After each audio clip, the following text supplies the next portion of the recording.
Back after a pretty busy week of sports in general and college basketball. It's The Review. I'm Brendon Hodges. Ryder will be joining me in just a little bit. Want to welcome you guys into episode 9, I believe it is, of our flagship podcast. It's been a journey so far. We're going to keep on keeping on as well. Lots of new things coming. Sound mostly, social media as well. We're working tirelessly on that, and it'll be here soon. For now, though, same old podcast you've been keeping up on for the last couple of weeks. Pleasure to have you on board. As I said, I'm Brendon Hodges. Matt Karner is going to be joining me in just a few minutes. To start, though, didn't have a starting five in the last episode. Have one today because it came to my mind that as we were looking up stories and different pieces of news for today, that a conference game in the Big 12 was canceled due to COVID. Now, usually, in a year like this especially, it shouldn't come as a shock that this is a thing. Games have been getting postponed due to COVID, canceled due to COVID, the whole shebang, right? But it got me to thinking that those non-conference games at the beginning of the season, yes, it's important that you get those in to really get the 3 C's in. And by that, I mean conditioning. You need to be in playing shape later in the season. In any sport, football, basketball, soccer, playing shape can only be acquired by playing against competition that's not controlled. It's fluid. There's an actual game. Chemistry is the second C. Chemistry with your teammates, with your coach's decisions, with the flow of the game, that sort of chemistry, and then confidence. Winning a game can do so much for your team. Winning multiple games in a row boosts your confidence tenfold. And then having a game postponed in the middle of a winning streak can not necessarily bring that confidence down, but lull you into a false sense of security when it comes to, oh, we're back after this 2-week hiatus. Now we just think we're going to walk in and win like we did 2 weeks ago. And it's possible that may not be the case. Now, with a conference game, and I'm referencing the game between Baylor, West Virginia, that's supposed to be taking place later this week, I believe on Tuesday. That was recently postponed due to a COVID outbreak in one of the programs. I do not remember which. With a conference game, whether it's now in early January or even more so in late February, early March before the conference tournaments, it carries that much more weight when you have to postpone a game like that. And later in the season, if it's postponed, you may have to cancel it just entirely. At that point in the season, a hiatus, maybe it's welcomed for health reasons. You get to rest your guys for a couple days, get them off their feet, they quarantine, you get back on the floor, it's fine. But in my opinion, if you have to postpone a game that late, you need those reps for those teams who are looking to go to the tournament, like a Baylor, like a Gonzaga even, a West Virginia, a Texas, a Kansas, a Missouri. Whoever you are, you don't want to have these games postponed or canceled in mid-February when there are only so many games to go. You're tuning up for your conference tournaments to try and get that automatic bid or to get as many quality wins in as you can to get an at-large bid to the dance as well. Not only that, it messes with those 3 C's. You lose game conditioning because you're sitting around practicing and going over situations, especially late in the season. You don't want to tire people's legs out by practicing full bore all the time. You lose chemistry on the court against opposing teams, again, because you're in a controlled environment. Same with your confidence. Maybe it's more so false confidence now walking back into a game that you haven't played at a competitive level for a week or two. So why do I say this? I have a prediction for you guys today. And if I'm wrong, I'll accept that. Don't care. But late in the season, we're probably going to see a couple of these conference games like a Baylor, West Virginia get postponed, but then have to be canceled because you can't move conference tournaments and the NCAA tournament's going to be in a bubble. So you know that's not going to be moved. We're going to see a few of these big name teams. I don't know who, but I just have a feeling we're going to see a couple of the, not the blue bloods, but like well-known teams, Power 5, Power 6 teams that'll have a situation like this and not like sleepwalk, but they'll be a little rusty. And maybe there'll be an upset in the conference tournament or even worse for them, an upset in the NCAA tournament. I don't know, just my opinion. You just got to play games consistently. And if you don't, you could be in for a heck of a ride in the tournament, maybe get upset. We've seen plenty of them without that already. But especially in a year like this, if you're not playing consistently, you can definitely see that happening. And we've seen upsets already. We've seen a D2 team beat a Big 12 team. It happens. It's college basketball. That's why they call it March Madness. And to the contrary, I feel like it'll be a little more maddening than usual. You may see a lot of lower seeds later in the tournament. Who knows? Anyway, though, that's my starting five. I'm not sure I actually ever hit 5 minutes on those, but you know what? That's okay. I'll go ahead and welcome in Matt Karner joining me today. Second time he's been on the show. And happy he can be here, especially as we get closer to, well, I don't think he's in school still, but whatever. Matt, pleasure to see you, man. Last time you were here, you had a very good story to talk about. It was Tara Vanderveer getting her record-setting win. You told us to watch out for that. It happened. How you doing, man? I'm doing great. It's great to be back. Looking to do a lot of things today, and we'll tease those as we go along. For now, though, we'll hop into our first topic of the day. I just talked about it. We're into the conference season. Every team's sense of urgency is increased from here to there. That's just how it works, especially in the ACC, SEC, Big 12. We just saw Big 12 game, West Virginia Baylor postponed due to COVID. So let's discuss, as I mentioned, Matt, getting closer to March, postponements in those games could be costly for a team like a Baylor, like West Virginia. They need to keep the guys on edge, not on edge, but ready to play, engaged. How do you think a cancellation like this may affect a Power 5, Power 6 program if it happens in mid to late February? Yeah, I mean, I think it's going to be really interesting. And I think we're kind of seeing it on the mid-major level a little bit. We saw it last night. Loyola, Chicago fell at Indiana State, and they had I believe it was a double-digit lead at some point. But that was a game that was thrown together within 2 days. They were expecting to go to Drake, play Drake, an undefeated team. They didn't have time to prepare for Indiana State. Indiana State started to press. They started to pressure the ball, full court pressure, and all of a sudden Loyola couldn't handle that, and it really threw it off the game. We haven't seen the Power 5 conferences really taking that step to quickly rescheduling games like that yet, but I think as you see more get postponed, as you see some get pushed back, they're going to have to do that, and then that's where this is going to come into play, because if you don't have time to prepare for those teams, it makes things very, very difficult moving forward. I feel like this situation could really hurt a team like Gonzaga. Now, they're the best team in the nation by far, talent-wise, and it seems just playing together as a team. But they play in a conference that's not as competitive as, say, these other Power 5, Power 6 conferences. If they have a game postponed or canceled in their conference, it's not just losing a game where they can tune up, but it's really not having an opportunity to play a more competitive team that they can just switch in with because they're in their conference schedule. The only real team that looks to challenge them every year is St. Mary's, and they can't just go out and schedule a Kentucky or a Duke, and they already lost a couple games against teams like that earlier in the season. Yeah, no, I mean, Gonzaga, thankfully, they've been on their pause, so let's hopefully they don't have another big one. But I think what they did in the non-conference was super smart with Mark Few, and they came in their first 2 games back. They played back-to-back games. They wanted their guys to be tested. Granted, it wasn't against a great opponent, but I think they came in and did that. Thankfully for Gonzaga, they played such a tough non-conference that moving forward, they should still be good. Like, it shouldn't affect their tournament seeding or anything like that.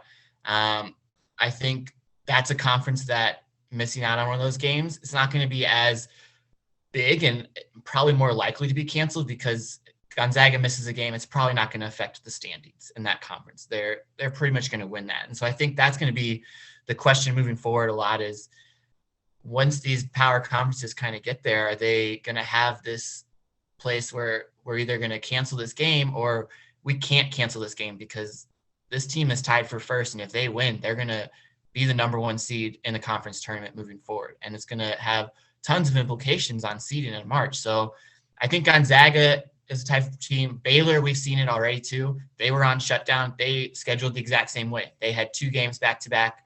And they, again, not great competition, but I think it just kind of took over from there. So it's going to be interesting to see that. But I think these teams, I mean, right now in my mind, I have Gonzaga 1A, Baylor 1B, and then everyone else is pretty far down there still. I don't think anyone's really challenging those two at this point. So I think those two are teams that are probably exceptions to the rule.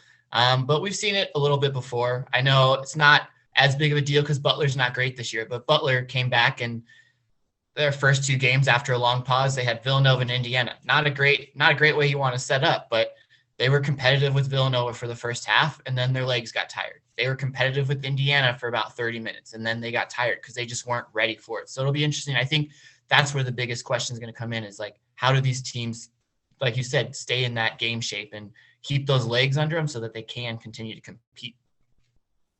Yeah, you mentioned how these power conferences that they haven't had this happen yet, and it could, if a situation like this arises, alter conference tournament seeding, offer NCAA tournament seeding, especially within conferences like the Big Ten, the Big 12, where they have so many teams, even the SEC, that are like 7-1, 6-2, 5-1, haven't played the same number of games, but are still playing each other. And there isn't one favorite that you can really take out of these conferences as of yet. That could change over the next month, but you just never know what could happen with them. Yeah, absolutely. It's just, I mean, we're in an unknown world right now, right? And so it's just kind of keeping up with it. And I think overall, I think the conferences are doing what they can. Like this one coming up, I don't think, last I saw, West Virginia doesn't have any true positives. They don't have enough members because of other sicknesses going around. So they aren't on a full pause yet. And honestly, with West Virginia, with Oscar Tshiebwe leaving, it might be best for them because they get this time to practice as a team instead of having to go straight into a game, and they can play on this new 4-out 1-in with Derek Culver in the center and kind of see if they can find an offensive identity. So it might benefit some teams like that too. So it's just kind of moving forward. And I think a few of the conferences have already said, I believe Big East definitely has, like, at the end of the season, they're just going to go by winning percentage, and you're not going to have an even number of games most likely. And it's just going to kind of come down to seeding. I don't want to say we're not going to have it, but I don't think we're necessarily going to have a lot that are going to determine first place in the conference. And I think if we do, those games will get replayed somehow. Well, it'll be interesting to see. Again, like you said, it's an unknown phenomenon that we're going up against right now, sports-wide, just all the sports in the world trying to power through it. College basketball doing a great job so far. We'll go ahead, though, take a time out to regroup. Coming up next, though, we'll go ahead, review other big stories that broke over the weekend, including one that Matt very expertly foreshadowed there. We'll see if you pick up on it in the next segment. But we'll also discuss our updated bracketology. Mat Mlodzinski joined me earlier today. We'll talk a little bit about that. Matt Karner, I'm sure, has tons of opinions on his boss's brackets. That and more, though, still to come here on the review. We'll be right back. Stick with us.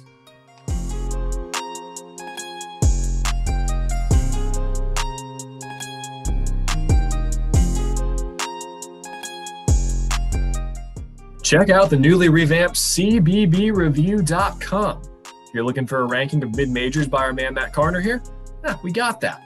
Maybe you're looking for a feature story. Well, we got that too. While you're at it, take a peek at our team's bracketology. That's called foreshadowing, people. All of the above and more available on cbbreview.com. Come check us out. It's looking really good so far. Mat Mlodzinski and company doing a fantastic job putting it together and making it look nice for all of you who decide to visit. Back here on the review, though, Brendon Hodges, Matt Karner, glad to have you with us. Great weekend of sports in general. You had the wild card weekend in the NFL. That was exciting. Congratulations, Cleveland. You won, finally. If Ohio State wins tonight, you're going to be going crazy. I don't know what's going to happen there. Busy weekend in college basketball. Like I said, national championship college football game played tonight. Keep an eye on that, but keep an eye on college basketball as well. Right now, though, we're going to go ahead and tell you the big stories in college basketball since we last saw you. Starting in Connecticut, former UConn men's basketball coach Donald D. Rowe died on Sunday at the age of 91. Rowe was hired as Connecticut's coach in 1969 and headed them up for 8 years, leading the Huskies to the round of 16 in 1976. He was named New England Coach of the Year twice in 1970 and 76. But after retiring, launched the fundraising arm of the Husky Athletics and played a role in raising money to build the school's on-campus basketball arena known as Gamble Pavilion.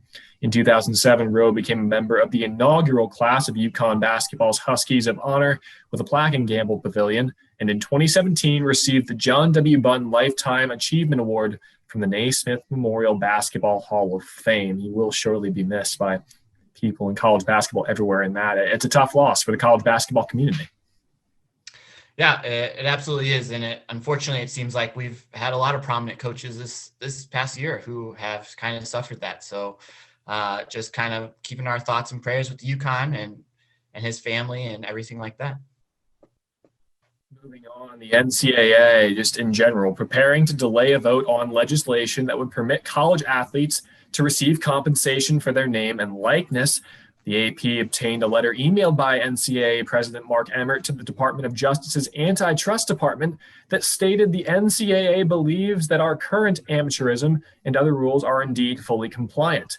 Whenever we consider revisions to the rules, however, we of course receive input from many interested parties, and we welcome your invitation to consult with the department so that we can hear and fully understand its views as well. Again, that letter from Mark Emmert to the Department of Justice's Antitrust Department.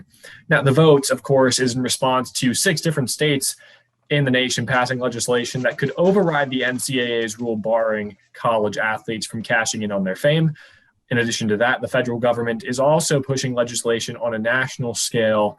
That came out a couple of weeks ago, Matt, and just interesting developments. It's a COVID year. The NCAA has already put out the transfer waiver, which was a big step in just getting people to be able to play. A lot of issues with different transfers going to schools for purposely, like really good reason. They want to be closer to family, but they aren't allowed to play for a year. And now they're delaying a vote that really could shift the balance of collegiate sports in general and the rule of amateurism versus professional sports. What are your thoughts? I mean, this was definitely the biggest problem with the NCAA before COVID hit. Like, this was their biggest issue they were dealing with. And I mean, it's a very complicated issue. And unfortunately, I feel most of everyone who's paying attention to this is really paying attention to 2 sports and 2 sports only. You got men's basketball and you got football. And that's really what's pushing this through. But in kind of thoughts with the NCAA and just siding with them, I think it's much more complicated than that, kind of with all of the sports they represent, with all the divisions they represent. And I don't think that that's getting enough thought and process with it. I honestly think if the NCAA just got rid of some of their silly rules of not being able to accept meals or anything like this from friends or family, or pretty much all those kind of ones that are just very nitpicky, I think that would just make things a lot easier, and it gives them a little bit more time just moving forward to push this in place, because we know it's going to happen some way or shape or form. Name, image, and likeness are going to be there, and I think that's perfectly fair. I don't think someone should be taken away from that, but I don't think it's going to go farther than that. So I think just kind of taking those steps to kind of give some athletes a little bit more space, a little bit more room. I know they're trying to do this all and to have complete fairness, but I mean, if we take a look at college sports, it's not financially, you're just not going to be able to have that complete fairness within the NCAA. So you just got to figure out a way to do this. Absolutely. We mentioned this next story on Friday's episode. Mat Mlodzinski was here with me. Didn't even realize this was happening.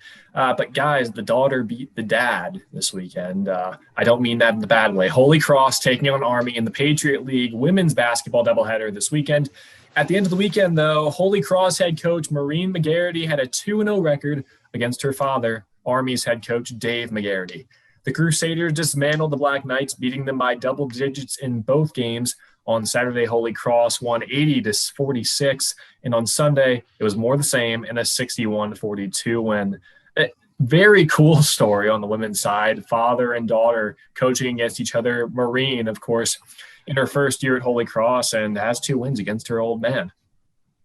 Absolutely, and hopefully this continues on. Same conference, so hopefully we get to see this a lot more, and they have this nice competitive spirit moving forward. But, I mean, congratulations to her. Congratulations to both of them, because, I mean, this is just awesome to kind of keep that in the family and keep the coaching going. And, I mean, it's always great to have something over your parents. So having those 2 wins right over your dad right away off the start, I mean, I can't imagine the next holiday dinner is just going to see what that's definitely going to be talked about. You have to say it. Well, if she goes, I believe they play twice more this year. If she goes 4-0, then Easter is going to be very interesting for those two teams. Finally, West Virginia transfer Oscar Tshiebwe announced Sunday night he's committed to Kentucky. Tshiebwe chose Kentucky over Miami, North Carolina State, and Illinois.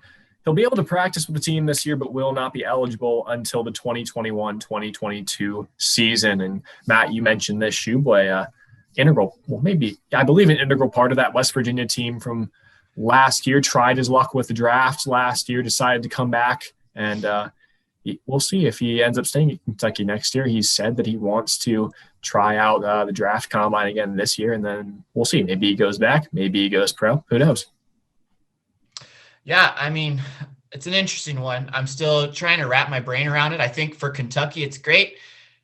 For Tshiebwe, I'm not certain. If you look at the past transfers Kentucky has had, Reed Travis, Nate Sestina, their numbers really didn't improve. Most of them actually went down from where they were at. You're coming in, you're playing with all these phenomenal freshmen, so your time is limited and you just don't necessarily have that chance to perform. This year, you're seeing a little bit more. Jacob Toppin came in. He's not playing nearly as much as he did at Rhode Island, and even there, he didn't play that much.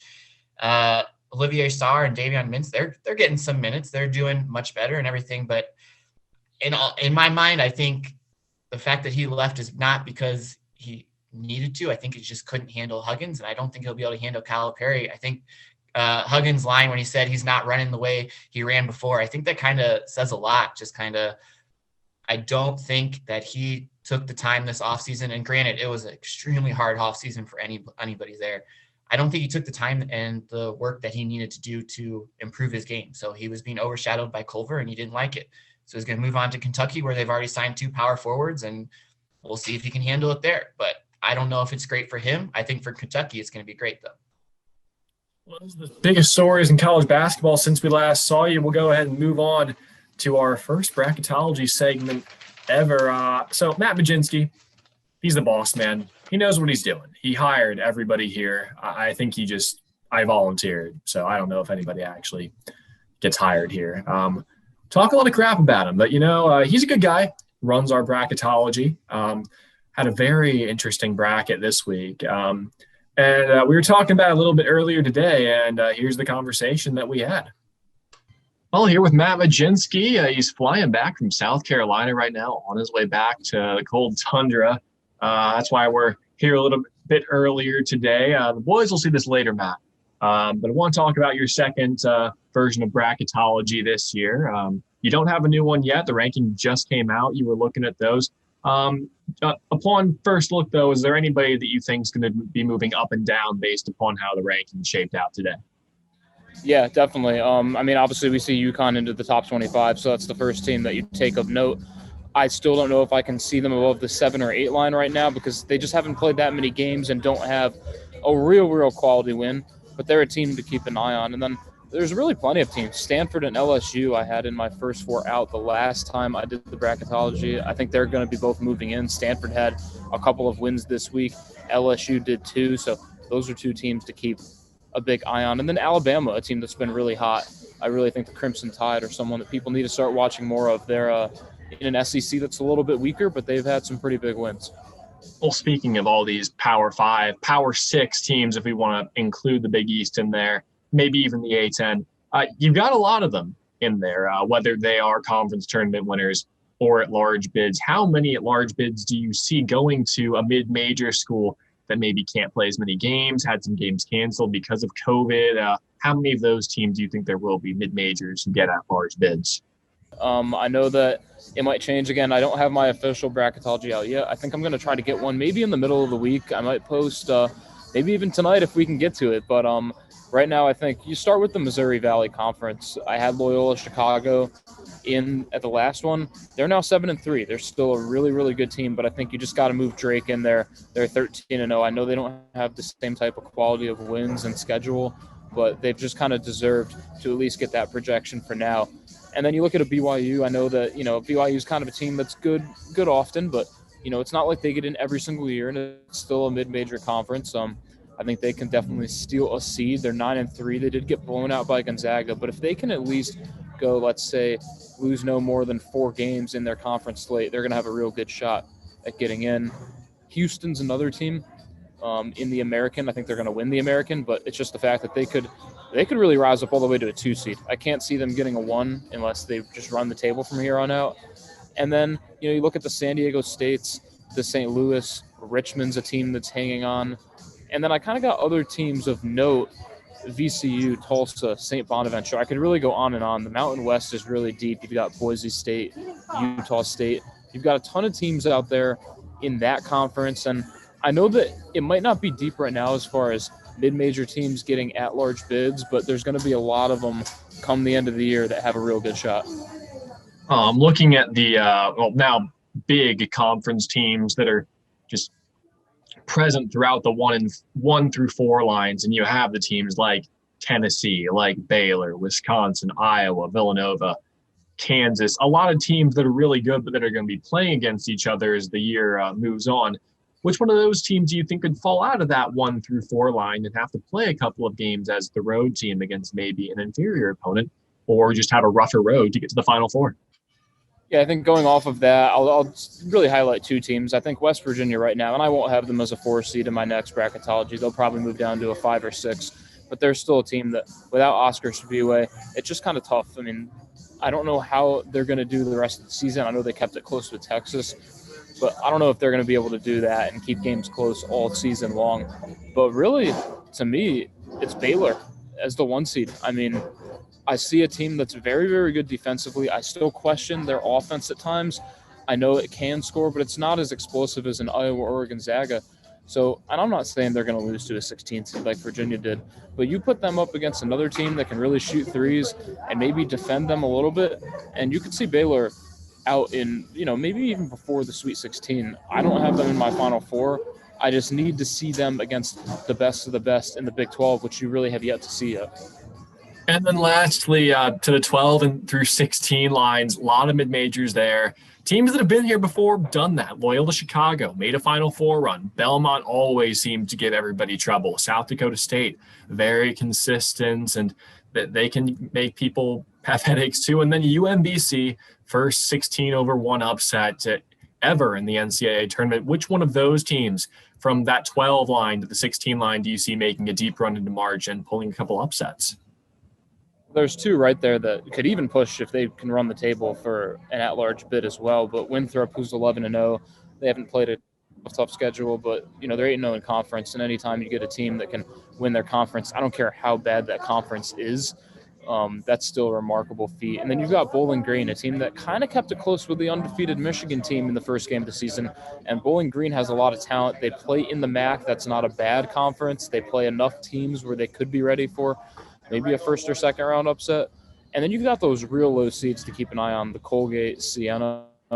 Northeastern's only 5-5, but they're 4-0 in conference. So I like to just keep an eye on those teams just in case. Bryant is another one I've been high on since the beginning of the year. Well, thank you, Matt, for taking some time out of your day to talk with me. I know you have a busy day getting back to Connecticut, but safe travels to you, sir, and hopefully this bracket is as accurate as you say it is, because if not, we have to really question your status as our bracketology expert.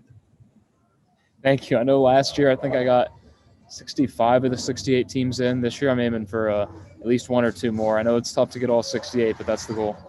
Well, that's Mat Mlodzinski, and that's his bracketology. We'll head back to the show and talk with the guys about it. Thanks, Matt. So that was Mat Mlodzinski's take on a couple of questions that I had for him. Matt has seen the video prior to us recording this. So, Matt, I got to ask you, out of the information that Boss Man gave to us about his bracket, what do you find, what do you agree with the most? What do you disagree with the most? Yeah, I definitely am agreeing completely with his talk on Stanford and Alabama. I think they're both teams that are going to continue to move forward and continue to just really move up in the bracket. Alabama has looked great.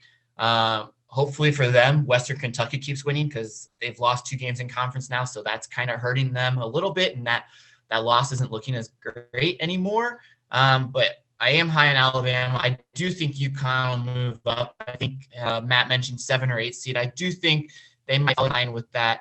kind of around the 6 or 7. I don't think they'll fall lower than that. So I completely agree there. I think his talk about Baylor, I don't know. I don't completely agree. I think as of right now, I would agree. I don't think Baylor's resume is a 1 seed at this moment. Unfortunately, they didn't get to play all the games they wanted to play. Like if you look at Gonzaga and Kansas, I would have both of them on my 1 line right now. Kansas is 6-2 in quad 1 and 2 in the net. Gonzaga's 6-0. Baylor's only played 4 games, and only one of those games was in quad 1. So right now they're not quite to that 1 line yet. But I do think that they will move up there, and I don't think they're going to be a team in danger because I just don't think they are getting the respect they fully deserve because their style of play is so different from Gonzaga's. Gonzaga ranks 9th in tempo in the NCAA at KenPom, and Baylor 63.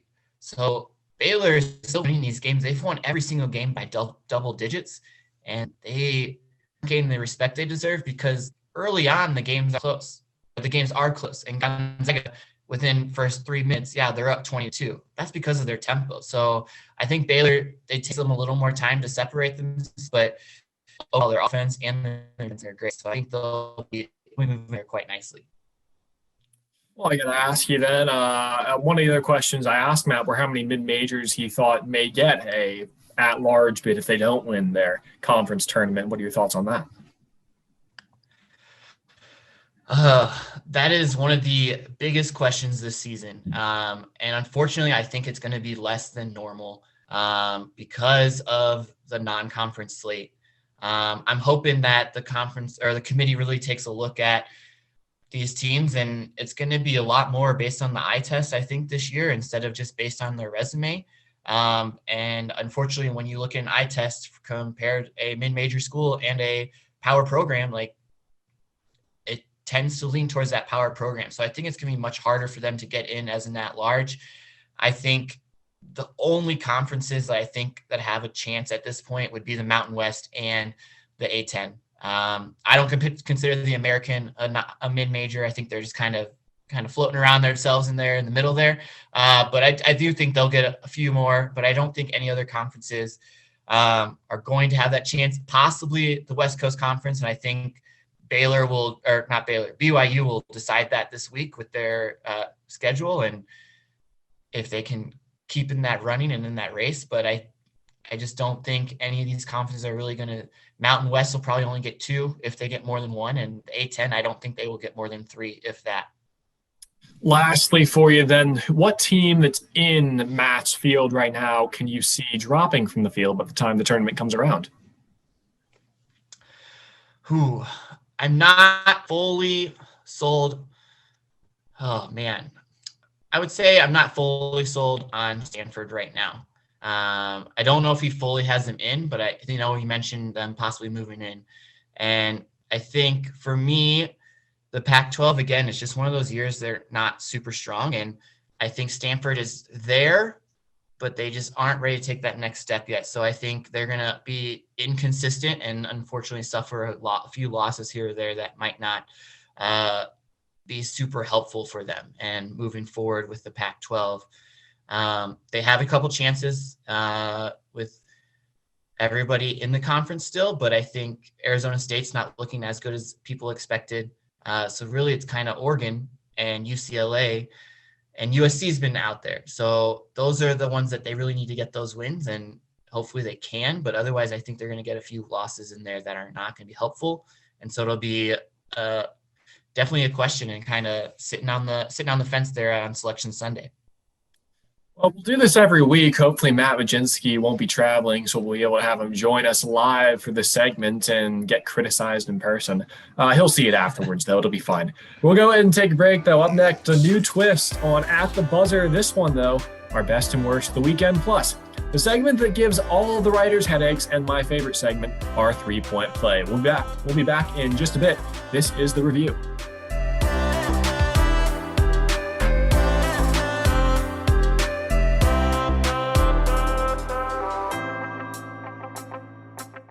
Back on The Review, Brendon Hodges, Matt Karner. Pleasure to have you on board. We've talked about a lot, still got a lot to cover. We're going to twist things up, though. Usually we do at the buzzer. Doing something a little different, though, this time around. And backstory on this, I used to be a scout. We would go on long camping trips, 2 weeks at a time.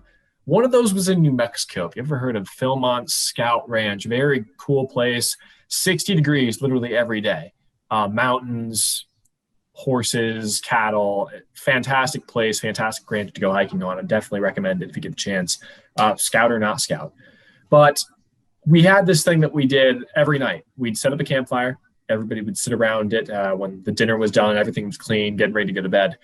Played a game called Roses, Buds, and Thorns. Roses being good things from the day, thorns being bad things from the day, and a bud being something that we're looking forward to. So, for example, every day on that trip, my rose was different. My thorn was that it had poured rain from noon to 2 o'clock, literally every day. And then my bud was summiting this mountain or hill off in the distance. We're going to change it up a little bit. We're going to give you our best and worst of the weekend. Matt Karner will start, and I will choose mine based off of what he says, since we hadn't talked about it up until now. So, Matt, go ahead. Your best and worst of the weekend, sir. Yeah. So, I mean, my best and worst still came down to clutch moments, but I think my best is Texas's win over West Virginia. I think that game in total, that game, no one had a lead greater than 9, and that was West Virginia. I think Texas kind of looked out of it at the end, kind of went back and forth for a while. West Virginia kind of extended that lead, but then really coming down and Andrew Jones hitting that 3-pointer at the very end to win the game. And the fact that it was 3 years to the day that his team found out that he had leukemia and that he kind of had to go on a hiatus there for Texas and kind of came back and was able to do that. I think that's just an amazing story. And then my worst, also pretty much a buzzer beater, but Michigan State blowing a 17-point lead to Purdue. And it hurt me so much more, not just because I am a Michigan State fan, but also because I tweeted at halftime, I said that Michigan State's defense has really found themselves to find an identity. The 3 has prior to that second half against Purdue. They'd given up 16 points to Purdue in the first half, and against Rutgers in each half, they gave up 23 points and 22 points. So I thought Michigan State had finally found their identity on defense, and they might have. They still only gave up 55 points in the game, but they kind of forgot how to play offense there, and Travion Williams really took it to him in the second half, gave up 39 points total to that team in the second half. And I don't want to put this all on the players. I don't think Joey Hauser was just getting himself handled there in the paint, and he couldn't do anything about it. He didn't want to foul, and I completely get that, but I just don't know why some of those other big guys weren't coming in for defensive purposes. I know they were struggling to score, but kind of blowing that lead. They already have 4 losses now in the Big Ten, just Michigan State, and I think the Big Ten winner is going to come down to 4 or 6 losses for the season. So I just think they're out of the race now for that completely because of that loss.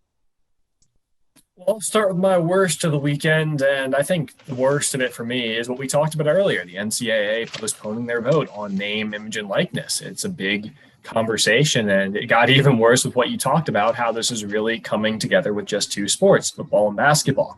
And we've seen different programs cut tons of sports.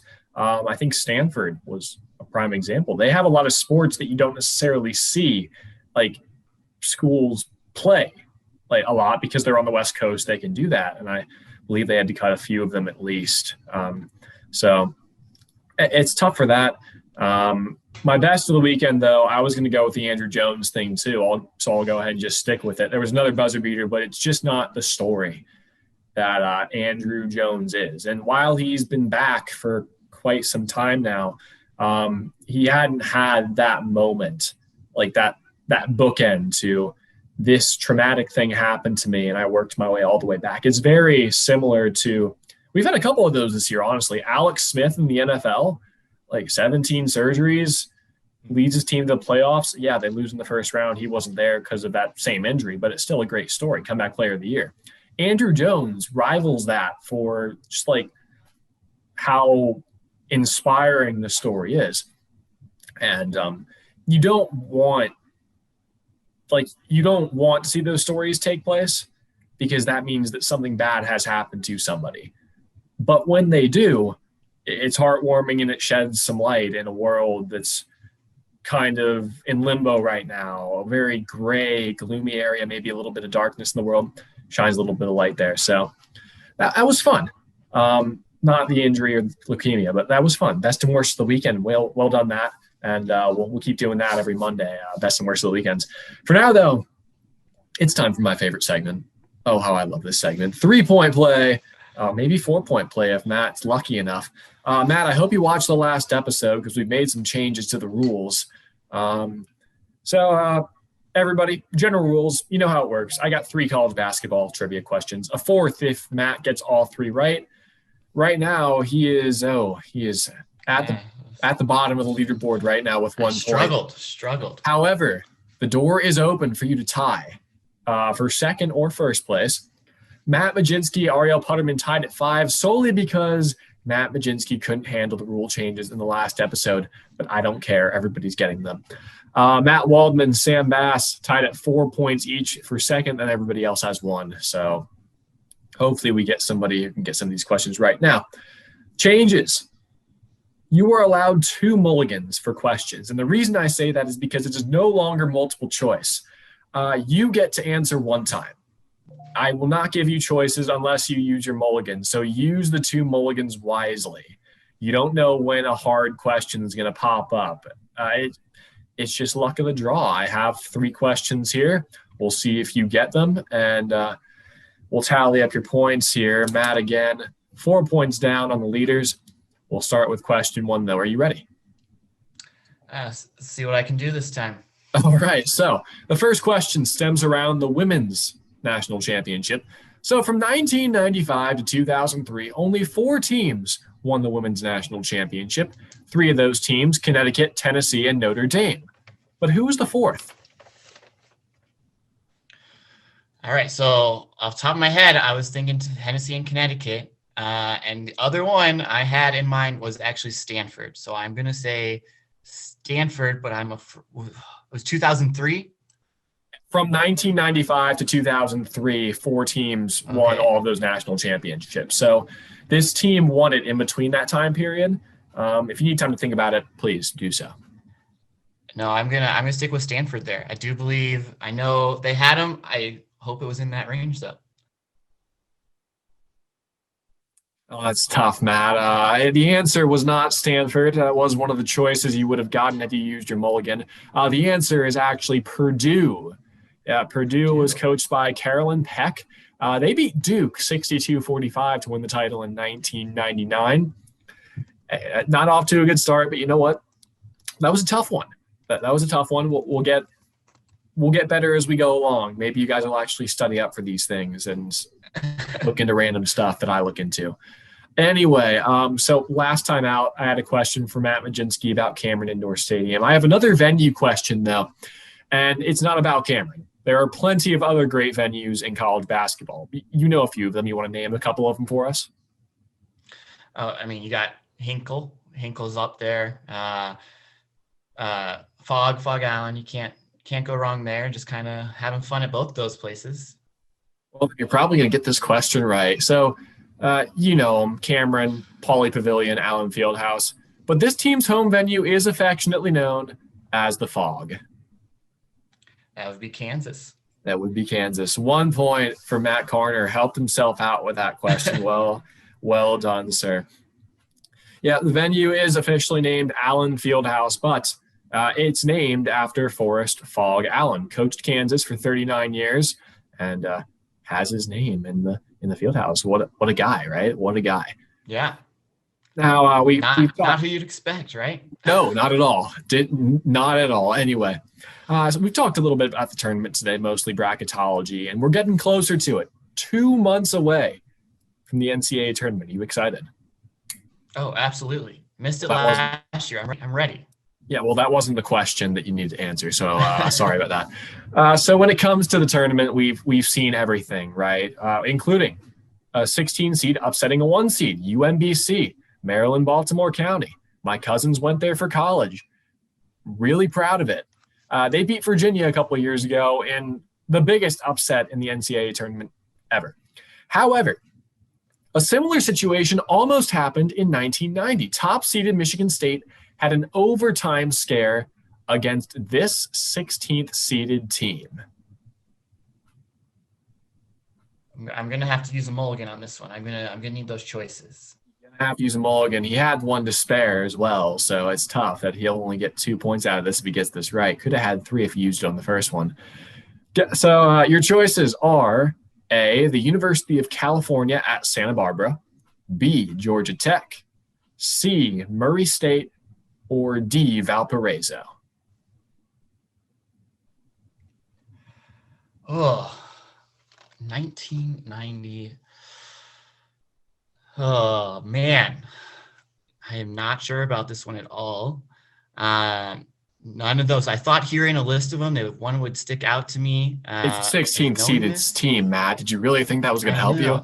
I'm not going to have Duke and North Carolina as the choices for this question. When you started this question, I was hoping you were going to go for the 15 seeds. I was hoping I would be able to pull that one out. But I think I want to go with UC Santa Barbara. Well, I can tell you Michigan State did beat UC Santa Barbara in that tournament. They did not almost lose to them in overtime, though. They beat Murray State 75-71 in overtime in 1990. They then proceeded to beat UC Santa Barbara before losing to Georgia Tech 81-80. And get this, it wasn't overtime. So only 1 point for Matt Karner today. It was better than Mat Mlodzinski last time out, though. So you adapted to the rules a little bit better than he did. All right.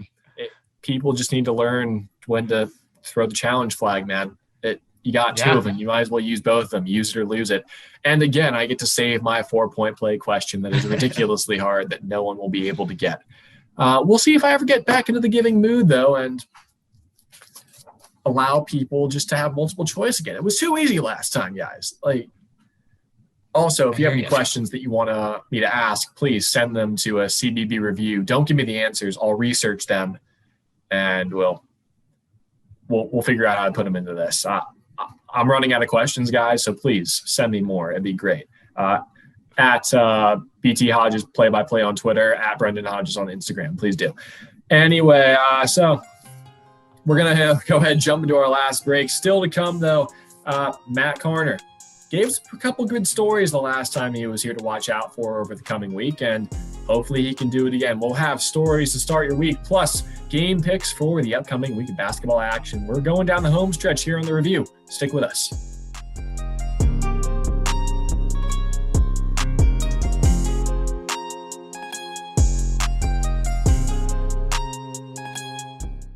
Follow CBB Review on social media for updates on feature stories, as well as scores and even updates on episodes of the review. Just search us at CBB Review on Twitter and Instagram. Give us a follow, comment on what you'd like to see. We'll take a look at it. Maybe you'll see it on the next episode or in an article on CBB Review. You could also follow us individually. Mat Mlodzinski covers that, though, with his little Instagram videos of the episodes. He'll have our Twitter handles, Instagram usernames down at the bottom. At least I think he will. We'll see. He's coming back from vacation, so who really knows? The boss man's super busy. Anyway, we're back on the review. Brendon Hodges, Matt Karner. We're heading down the home stretch. We have the baton. The 4x1's almost over. I like the 4x4 better than the 4x1, if I'm being honest with you. It's a lot more exciting. It's right at the end of the meet. It's just great. Anyway. You ever run track? When you're in it. No, well, yes, only when you're in it. Well, when you're in it. Unfortunately. Yeah. When you're in it, it's a lot better than – it's great when you're watching it. It's better when you're running it, at least in my opinion. Anyway, we got a lot that we've covered today. A lot's coming up in the future, though. We have stories to start your week here. Matt Karner, take it away. What you looking for over the next week?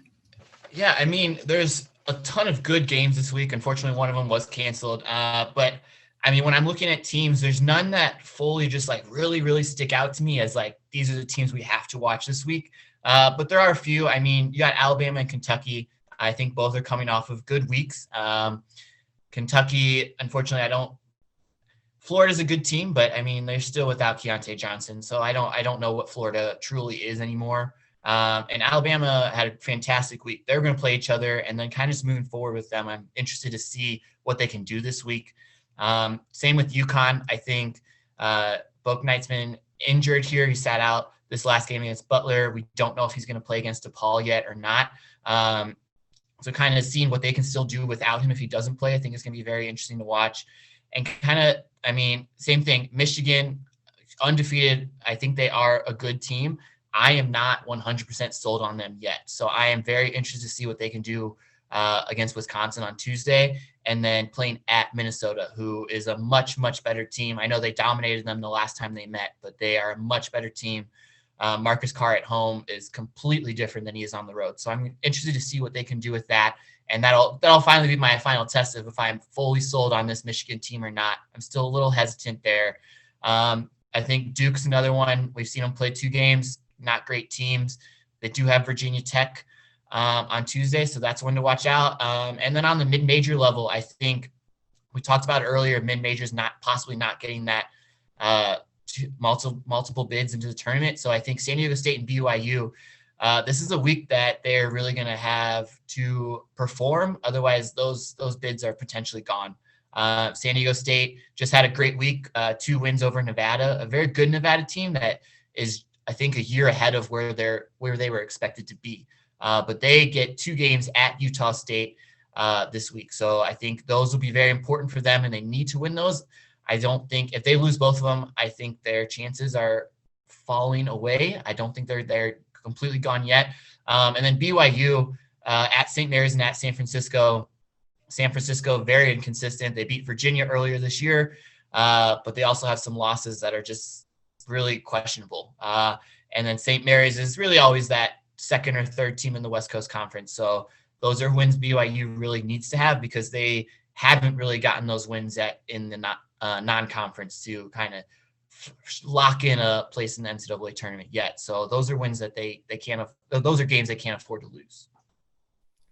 Plenty to think about going into this week. I hadn't dove that much into it. I looked for games that you would want to pick. We'll see if you actually wanted to pick these, but great stories to look forward to, and you guys should look forward to them too. Matt Karner, always very good when it comes to finding those sort of things, and he's usually right, which is odd. I wonder if he's a time traveler or a psychic. Anyway, we'll move on to game picks. This is actually the writer's favorite segment of the day, because while it gives them headaches, it's the good sort of way. They get to pick who wins by how much. And we'll start off with a couple games that you mentioned, actually, Matt, with ranked action. Wisconsin visiting Michigan. Wisconsin 9th ranked, Michigan 7th ranked. And do you think Michigan will prove themselves as a legitimate contender? Do you hope they do? Do you not hope they do? I mean, this is going to be, I think this is probably the game of the week. I really do. I'm not fully sold on Michigan, like I said, yet. So I don't know how they're going to perform. I know they've gotten some big blowout wins, Northwestern and Minnesota, but those are 2 Big Ten teams that are kind of surprising us this year. And I don't know if they're going to really sustain that success that they had earlier in the season. So that's why I'm still hesitant.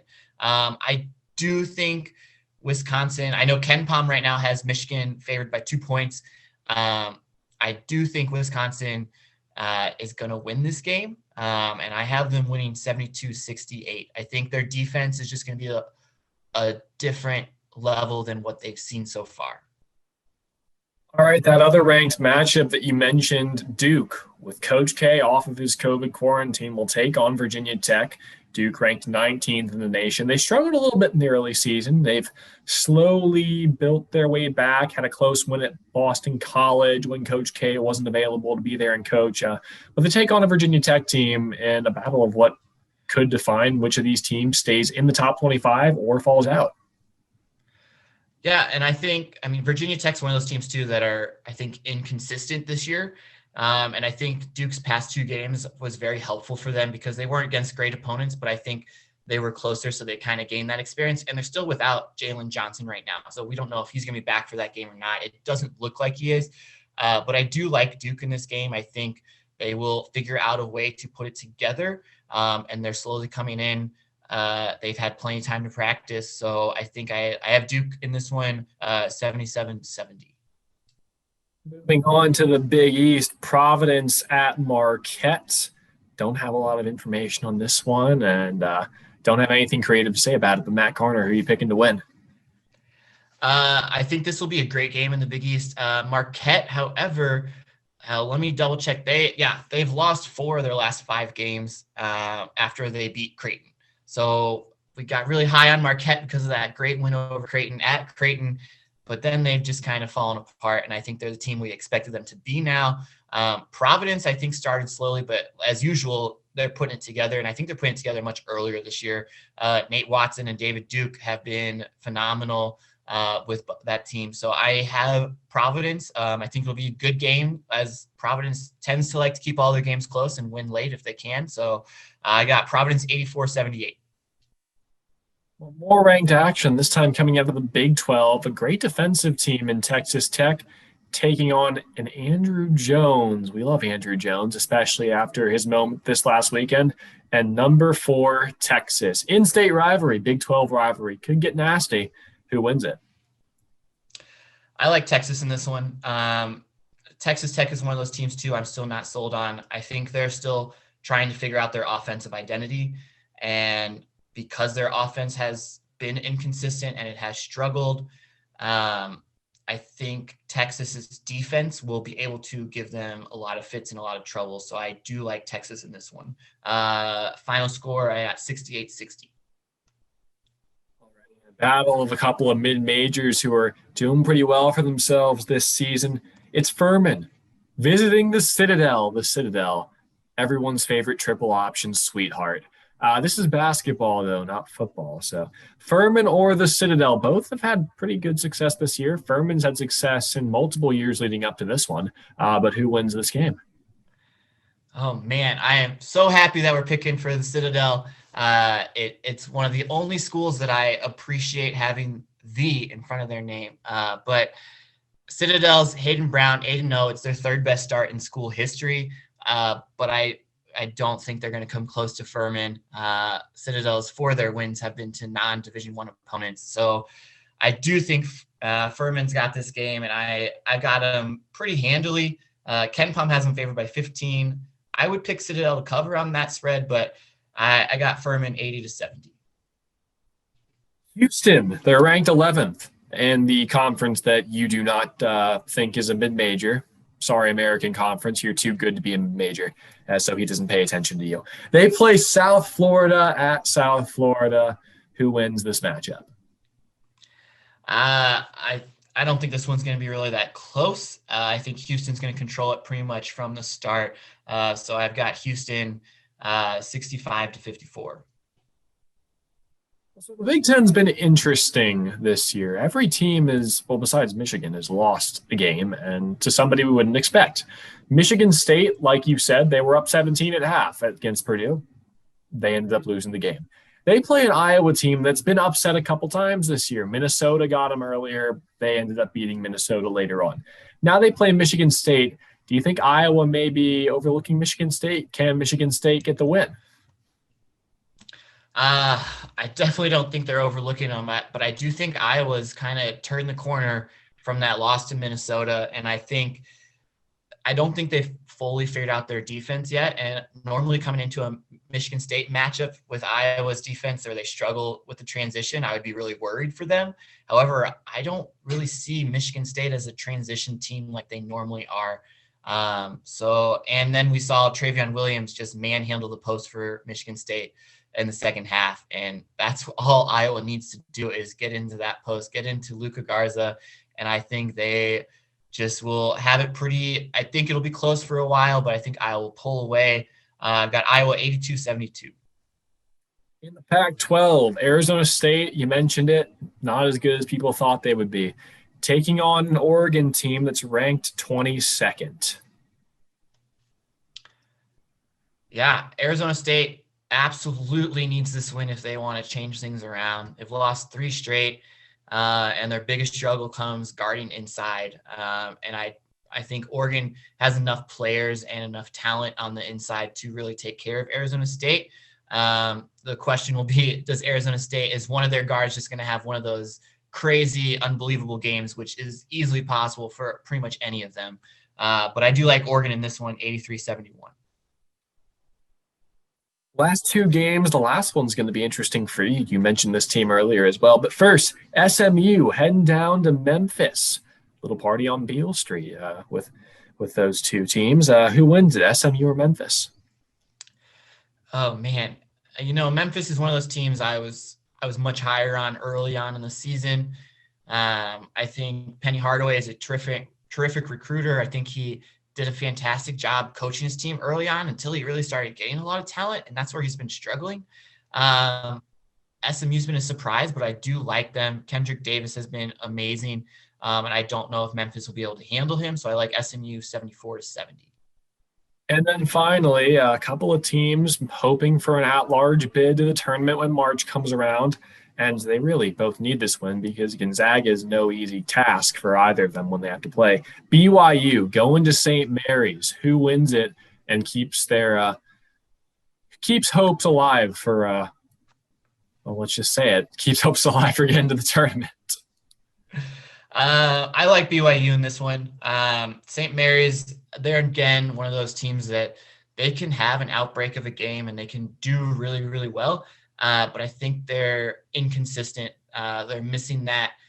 I want to say they're missing that point guard that they really have. Tommy Kuhs has been great for them, but I think they're just missing that stabilizing factor on their team. And then BYU, yes, they got blown out by Gonzaga, but who hasn't?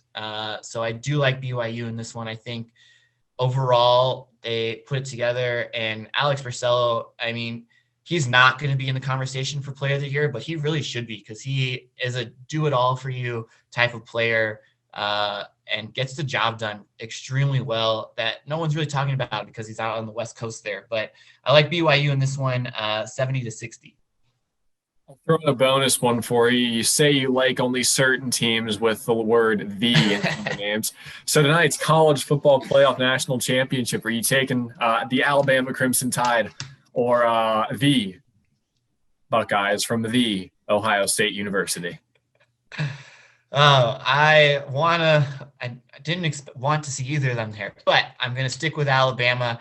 I think Ohio State just has too many question marks coming into the game, and I don't think they have the motivation that they had from Dabo Swinney's comments about them being in the playoffs. So I'm going to stick with Alabama on this one. We know different sports here. We don't just know college basketball. We just only talk about it. We're mentioning that because that means college basketball takes over. Anyway, we'll go ahead and close up shop. Thanks, Matt, for joining me. And, thanks, Matt, for joining me. You got any last words? I don't, but just keep it going, guys. Keep the season going and look forward to the tournament because it's going to happen. It's definitely happening this year. Thank you, Matt, for coming in with me today. And thank you all for watching this episode of The Review. Wishing you all the best. Stay safe. Stay indoors if you need to. And let's get through this together, pandemic-wise. Let's keep the season going. We're going to go ahead and close up shop here. Have a great week watching college basketball. Enjoy the game tonight. We'll be watching it. I'll be watching it while I'm editing this video. And we'll see you again on Friday. And I can tease this for you guys a little bit. Mid-season awards, that episode is coming up soon. Maybe Friday, maybe the Monday after that. Hopefully we'll have a lot of people here for that. But take care, everyone. Hope you enjoyed this episode of The Review. I'm Brendon Hodges. That's Matt Karner. And we'll see you guys later on in the week. Have a good one.